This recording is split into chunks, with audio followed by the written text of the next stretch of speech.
Hi everyone, welcome to my channel. It's me, Randy. Today I'll be recreating a look I did back in 2018 for Halloween of Elizabeth Short, aka Black Dahlia. And while I'm giving a tutorial, I'm also going to be telling you a short story of her life. I hope you enjoy. Alright, let's get to it. Today I'm going to be using scar wax, and I don't have too much experience with scar wax. It's pretty difficult to work with, but I'm going to give it a try. The first thing I'm going to do is draw out where I want to put everything and how I want it to look.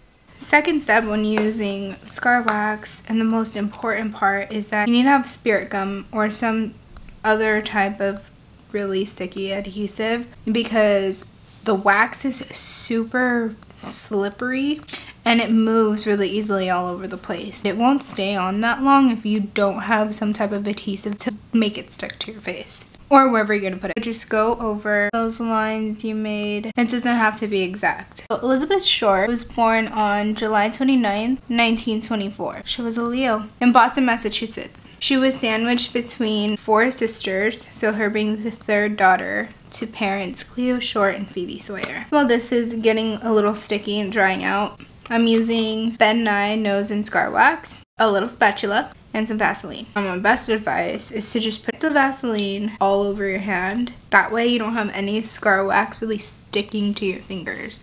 Always put some on your tool so it's easier to work with. Just scoop a little bit off, roll it up into a little ball. That way you can get all of those creases out and then easily smooth it into your skin. Elizabeth's father, Cleo, built mini golf courses until the Great Depression cost him his job and then ultimately his life. Or so they thought. This man abandoned his car on the Charleston Bridge in Boston and led everyone to believe he had committed suicide. Can you believe that?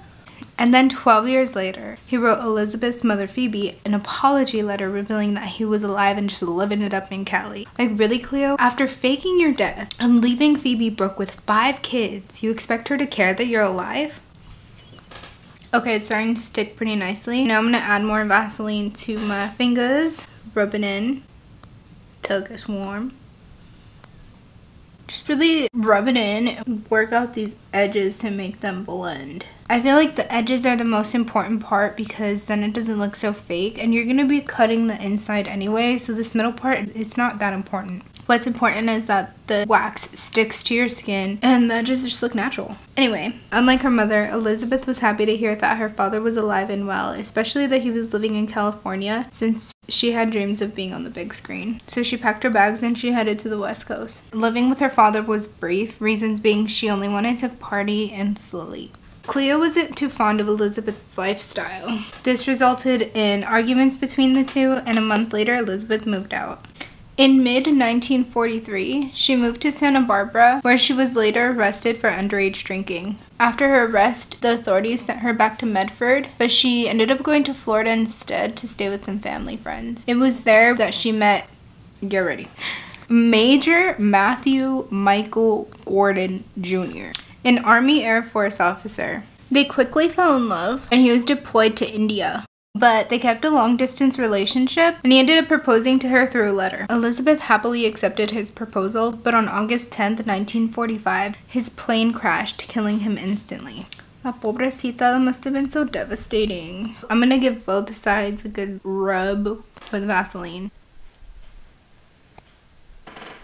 I'm just gonna go over this whole thing again with adhesive. A year later, Elizabeth moved from Florida back to LA. She lived in Hollywood and was working as a waitress while renting out a small bedroom behind the Florentine Gardens nightclub. Florentine Gardens has been around for a long time. Now I'm going to cut into the wax where I want it to look like it's a cut. I'm going to start from the corner of my mouth, go in over here. I don't know if you can tell on camera, but it all looks pretty glossy and shiny right now. I'm going to go over it one more time with adhesive just so that it really sticks. On January 9th, 1947, Elizabeth returned home from a short trip to San Diego with 25-year-old married salesman Robert Manley, whom was one of the men she was dating at the time. Manley stated that he dropped Elizabeth off at the Biltmore Hotel in downtown LA. Elizabeth had planned to meet her sister who was visiting at the time, but her sister stated that Elizabeth never showed up. Some say she was last seen at the Biltmore Hotel using the lobby phone, and others say they saw her at Crown Grill Cocktail Lounge on Olive Street. Regardless of where, January 9th was the last time Elizabeth was seen alive. Now I'm gonna add liquid latex on top of the wax. I'm trying not to get in the little creases that I've made. This gives it a barrier and longevity.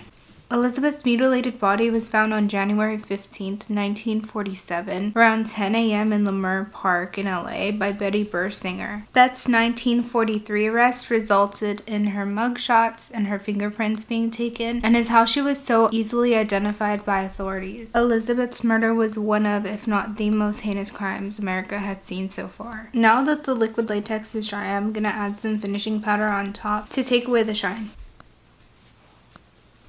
Elizabeth's waist was completely severed, her body washed and drained of blood, leaving her as white as milk. Beth's face had been slashed from the corners of her mouth at 3.5 inches on the right and 2 inches on the left. She also had slashes on her thighs, breasts, and entire parts of her flesh had been sliced away. The lower part of her body was placed approximately a foot away from the top half, and her guts were neatly tucked under her butt. Elizabeth's legs were spread apart and her hands posed over her head. Since the case was so popular, many people made false confessions for attention, which didn't help investigators in locating Beth's true killer. Many believe Dr. George Hodel to be Beth's killer. He was a wealthy doctor with many connections. Steve Hodel, George Hodel's son, has spoken publicly about the accusations against his father, has done his own investigating, and has even written books about his findings.